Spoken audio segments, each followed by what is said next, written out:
Okay, dumako na po tayo dito kay Atty. Mel Santamaria ukol sa pagbibigay po ng linaw sa mangyayaring pag-aresto kay Bongo at Bato.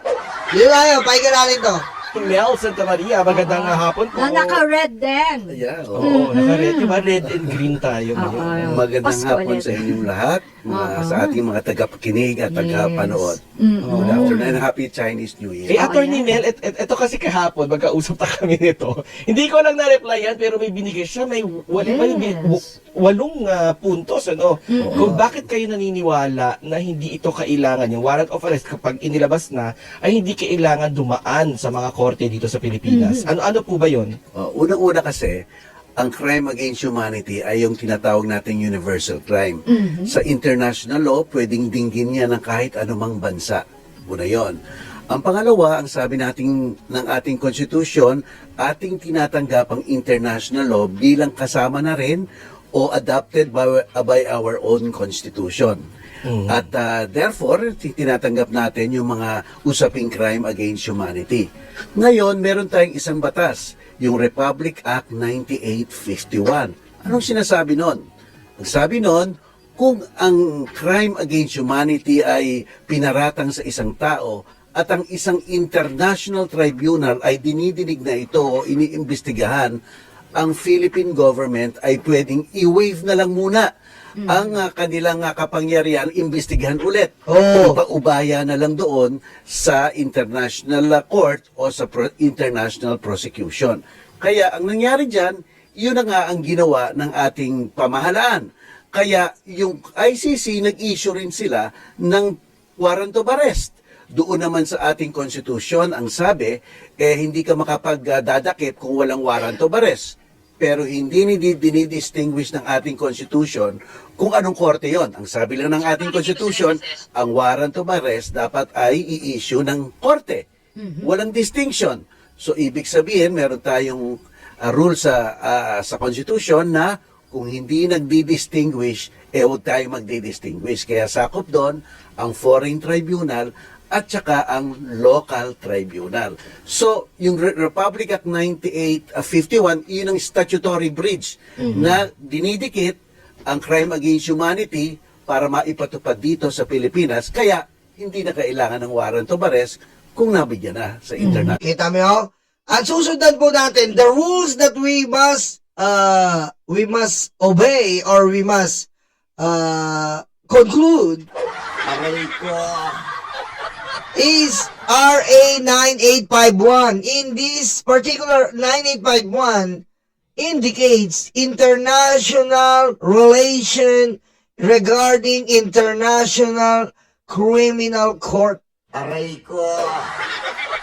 Yun ang susundan natin. Sabi ni Atty. Mel, hindi na kinakailangan ng local warrant of arrest. Dahil international crime ito. And kapag international crime na ayon sa 9851, yan ay legal.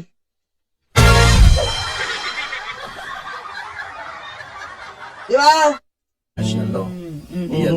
So, madalit sabi, hindi na talaga kailangan. Hindi na kailangan dumaan ng local courts. Hindi na talaga kailangan dumaan ng local court sapagkat ayon nga sa Republic Act 9851, kung meron ng dumidinig na isang international court, pwede nang ipaubaya ng Pilipinas doon sa international court na yun.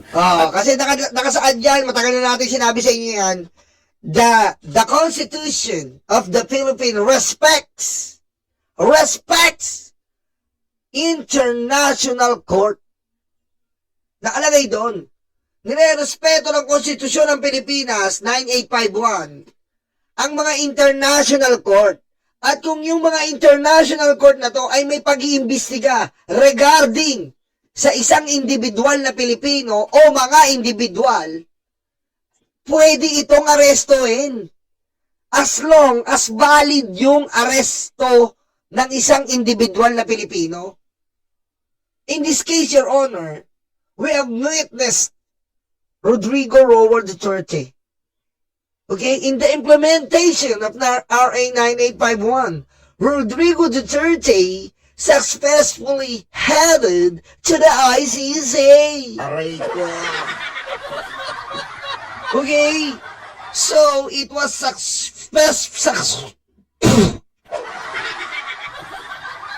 successfully headed to the ICC. Therefore, Your Honor, Mr. Chair, these two idiots, Bongo and Bato, must held also to the ICC immediately if the warrant of arrest of the ICC or Interpol is issued. Kung nag-issue sila ng warrant of arrest, Oo. sabi naman ng ating konstitusyon, dapat may korte mag-i-issue. Oo. Hindi naman sinasabi ng ating korte na local courts lang. Oo. So, pwedeng local at pwedeng foreign. Kaya Oo. kung naka-issue na, meron tayong Republic Act 9851 na pinapahintulot naman, Oo. hindi na kailangan. Sayang lang ang oras. Sayang lang ang oras. Oh, sayang lang ang oras, Your Honor. We are wasting mother, father time. Okay? So, pag meron po tayong international warrant of arrest through Interpol, because the ICC will hand it over to the Interpol, because the ICC have no international police, or they call policemen, so they are bringing it on to the Interpol,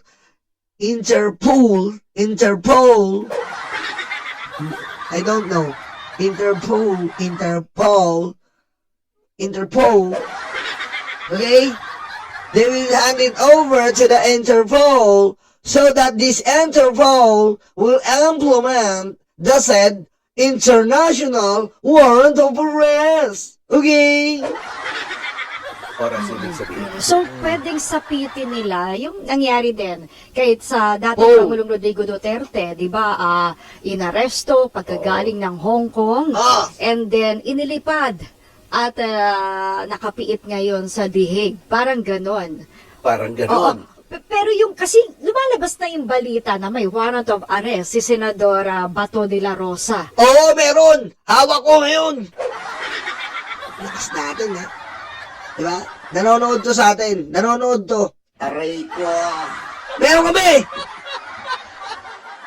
Sabi ni BBM, pwede ko na daw ipakita. Pakita mo na yan, pamangkin. Ay, sabi mo eh. Ay, nabura. Aray ko. Asa na? Okay. Ayan na. Pwede na daw pakita eh. O, ayan na. O. O, ayan o. O. October pa yan o. O. Aray ko. O, ayan na. O. Ayan na. O. O, o. Ayan na. Malinaw yan ha. Legit na legit yan. O. O, ayan na. Sure.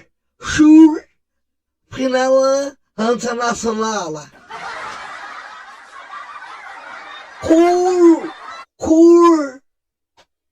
Pinala international. Ano laway ko? Aray ko.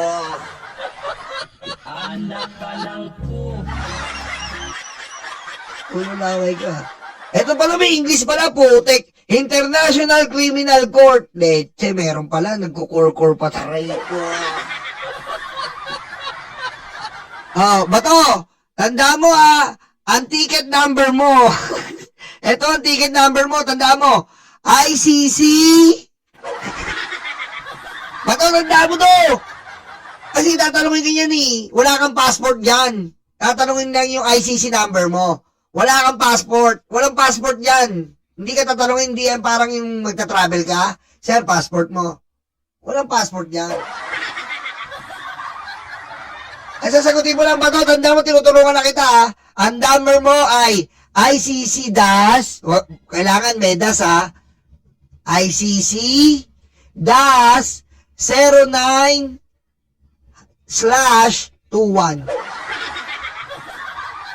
Alam mo na, yan ang ano mo. Yan ang ticket number mo.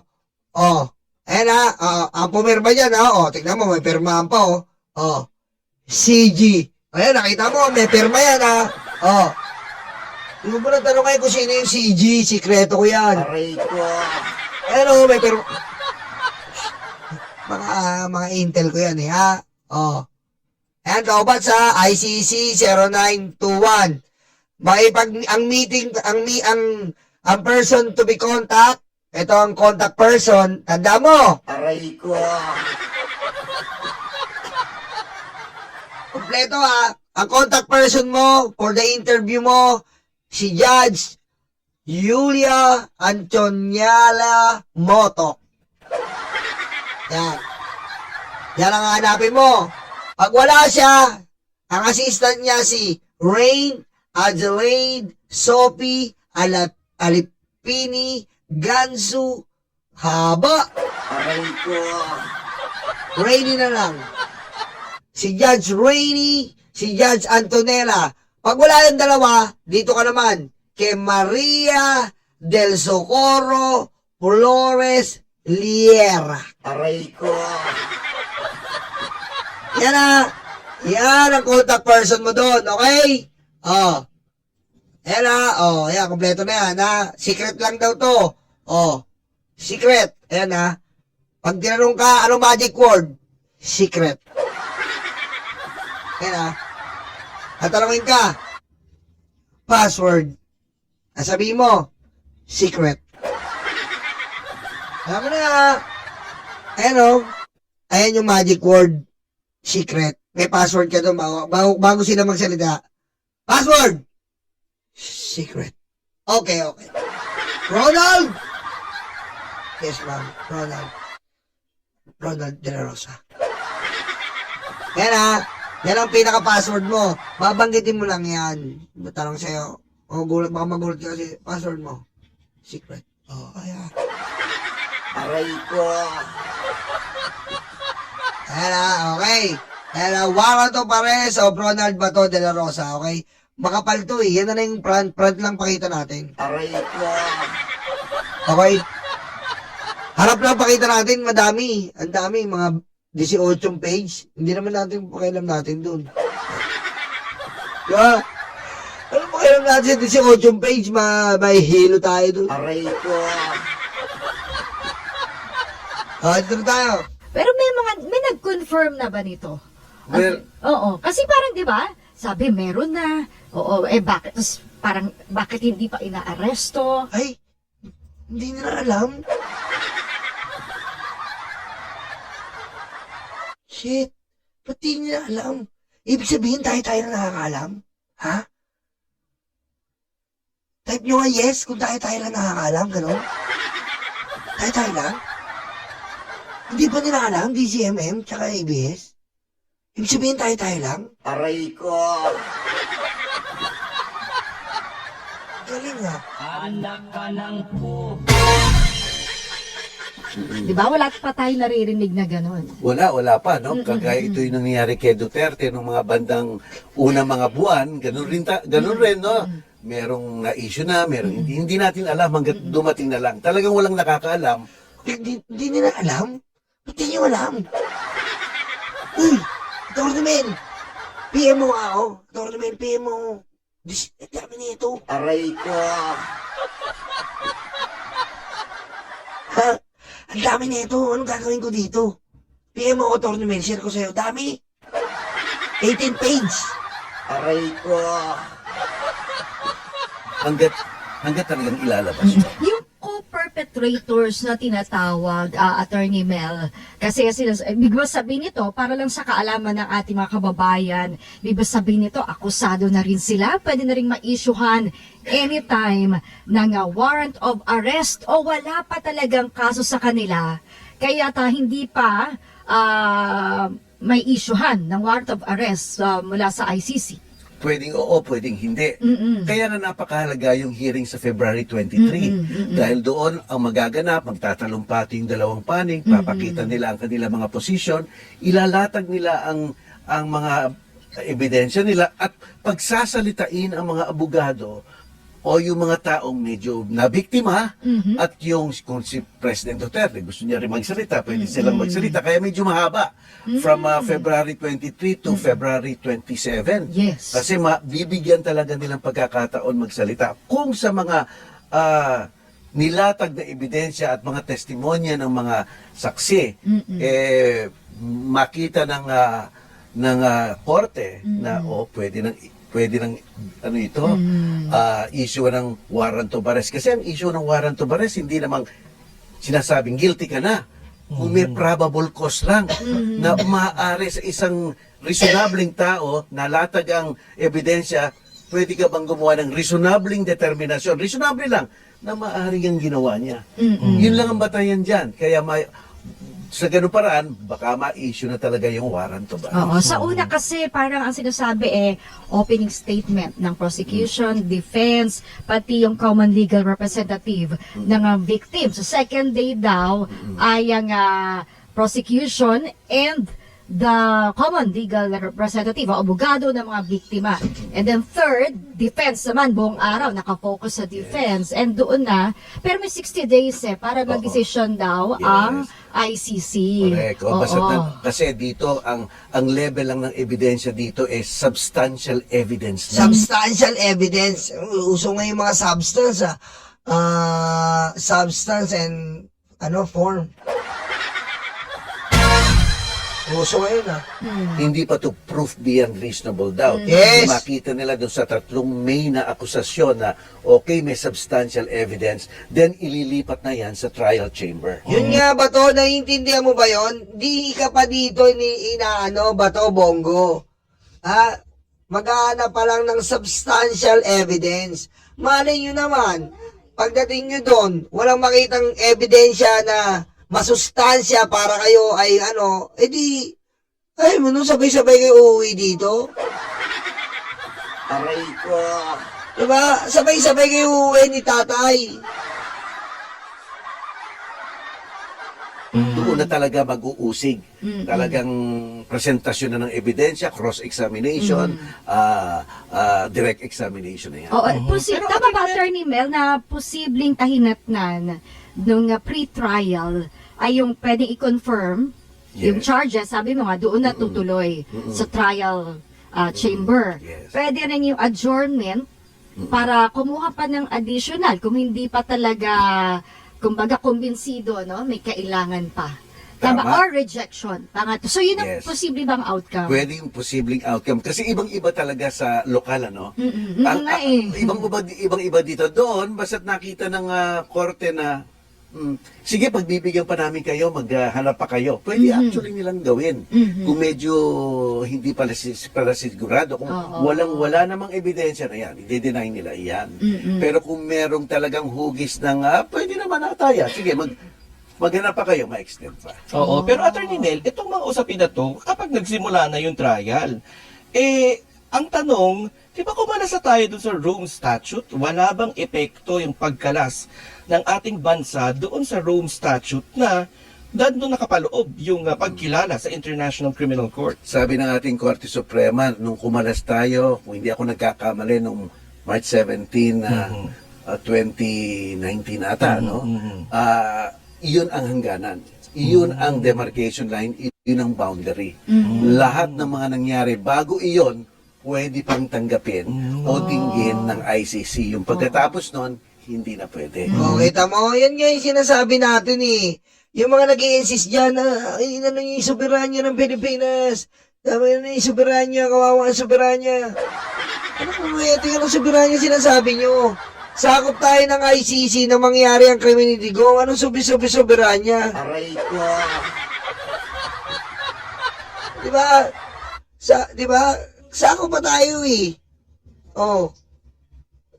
Sakop pa tayo yung iba kasi minamali Diba? Tayo alam naman natin na sakop pa tayo ng ICC nung ginawa ni Digong yun.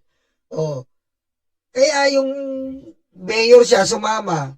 Yung presidente siya, yung pinagpapas lang niya yung mga mayor tsaka yung mga congressman. Diba? Kaya good luck na lang Good luck na lang po sa mangyayari dyan kay Bato, kay Bongo. Walang local court. Huwag niyong linlangin, Huwag niyong linlangin.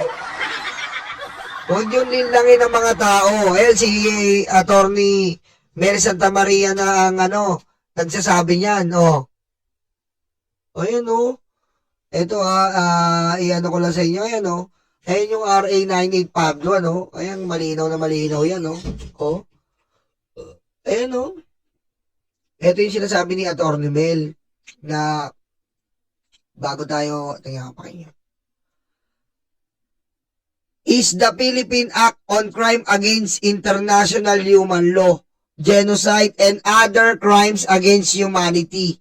It penalized the most serious international crimes, war crimes, genocide, crime against humanity, establish special courts for prosecution, and ensures victim protection. Ayan po, ito po yung importante diyan sa RA 9851. Establish special courts for prosecution. Special court. Ano po ba yung special court? International, ika nga. Oh. Hindi po sinabi yan, establishes local courts. Aray ko. Oh. Kaya po, malinaw na malinaw yan. Ayan po ang RA 9851. Napilit na ginagamit nila na mali daw yan dahil sinasakal daw tayo, sobera-soberanya. Tandaan nyo, weak si Bongbong Marcos. Ba't naman kayo matatakot ba to? Kung weak si Bongbong Marcos, ikaw ba naman, may kaklase ka, alam mong weak, papadarag ka ba? Hindi, haharapin mo. Diba? Kung weak ba ang kaklase mo at katrabaho mo, sino gusto mo? Haharapin mo, hindi. Haharapin mo, weak si Bongbong Marcos eh. Aray ko. Oh. Harapin nyo ba to? Weak yung presidente. Huwag kayong matakot. Pumasok kayo sa Senado. Huwag kayong matakot. Oh. Weak president eh. Ganyan ang mga weak president.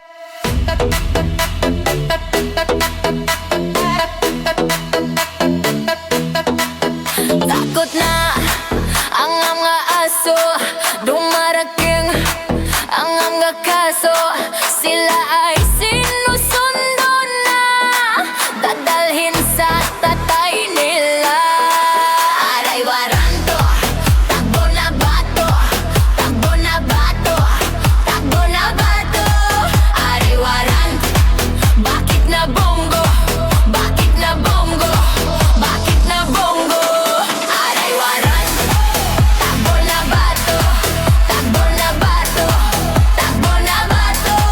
Aray waranto, bakit na bongo, bakit na bongo, bakit na bongo.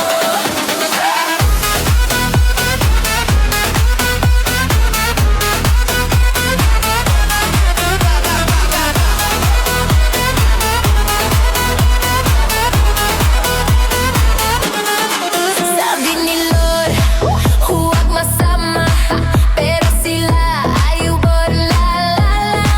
Nalalapit na silang masira, ay nagkarma, ay nagkarma.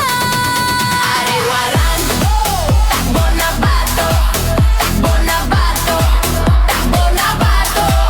Aray waranto, bakit na bongo, bakit na bango, bakit na bongo. Aray waranto, takbo na bato, takbo na bato, takbo na bato. Aray waranto, bakit na bongo, bakit na bongo, bakit na bongo.